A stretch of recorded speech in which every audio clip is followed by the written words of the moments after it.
Alright lads, today I'm covering the Chinese vehicle coming in the upcoming 1.99 War Thunder update. This is the dev server, so things may change. I'm not going to waste your time, I'm just going to jump straight into it. This is the T69-2G. It's a rank 6 battle rating 8.7 premium tank for the Chinese tech tree. See here, it's the replacement for the T62 that's been replaced. Basically, you do have some ERA here. It's not very good. It's got 370mm against chemical energy, but not really anything substantial. Don't have any sort of composite at all. Got more ERA on your upper hull, but it's not really going to do anything. In terms of penetration, I believe the T69 gets it's a pretty good round actually, but you can see it's still going to go through 200mm of penetration on your upper hull. Your turret, 230. You will maybe be able to bounce things if people shoot at your very turret cheeks, but it's pretty much a meme. Your armor's not going to save you, especially at 8.7 with all the APF SDS flying around. But in terms of guns, you have the 105mm L7. It's pretty much a rip-off basically. You do have a 10-second reload rate, which is pretty surprising. So the reload rate for this is base 11 seconds and the top 8.6 seconds, which is surprising. Most L7 guns have a 6.7 second top reload, so you will be at a disadvantage with this tank for some reason. I'm not really sure why they've done that since it's a premium, but going into the modifications, you can see that we do only have night vision. We do not have thermal. We do have a laser rangefinder. We don't have thermal, which is a bit of a letdown. Ignore this, DTB1. Not entirely sure why that is here. You can see that it is classed as a shell. I think that's just a mistake there, so don't pay any attention to that. Our APF SDS is the Type 83. Again, that shouldn't be APDS, it should be APF SDS. Or Armor Piercing Fin Stabilized Discarding Sabot. A lot of people like to point out in one of my other videos I made a mistake about that, but as you can see, 351mm of penetration against a flat armor, 304 against 30 and 203 against 60. Basically a little bit better than DM23. Kind of similar to the American M7 something, can't remember what it's called. It's a pretty good round for 8.7. It's not a god tier round like the DM33 that you'll find in the Radkampfwagen, but it'll get the job done. But this thing costs you €60. I'm not entirely sure I'd recommend it. In fact, I'd probably say not. For €60, it isn't going to be competitive. It doesn't have thermals. It's not going to be competitive. Probably going to be more competitive than the 8.3 T62 number 545. And with it being 8.7, it will fit into your ZTZ 559 and your M60A3, but it's not really much more I can say about it, so I'm going to go into some gameplay and show you.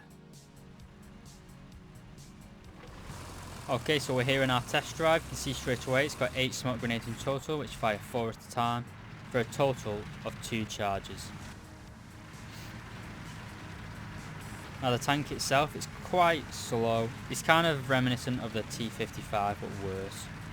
I thought the T55AM's mobility was underwhelming, but this seems even worse. The firepower is pretty good, as that M60 just found out, or M48, I'm not too sure, but he's dead now.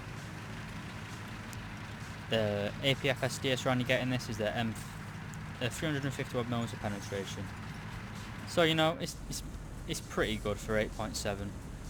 It's not gonna, it won't age well if you get up tier to 9.7 or you go against opponents with composite armor basically. It's not gonna be amazing. Now, obviously, no thermal imaging in this tank, which is another downside. Gajin said they were going to add thermal premiums for both the Soviets and the Chinese, which they haven't. This was supposed to be the thermal tank. I don't know if they made a mistake and they just forgot to put it in, but they never mentioned it on the dev blog, so I'm assuming this is correct and it didn't have it. You do have ERA on the upper hull and the turret cheeks, as you can see, but this is pretty much meaningless against APF SDS. APF SDS is just going to go straight through.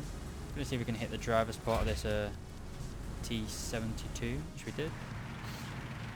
So, see, the gun's alright, but it's got bad mobility, bad armour. It's ironically Well, the T55 in game has bad armor, bad mobility, and a bad gun. This has a bad gun, but is it worth €60? No, not in my opinion. You've got a long reload rate, bad armor, bad mobility. The gun's alright, but it's just not worth it. Not worth it at all. Does it have neutral steering? No. So mobility's pretty bad. Reverse speed of 7 kilometers per hour.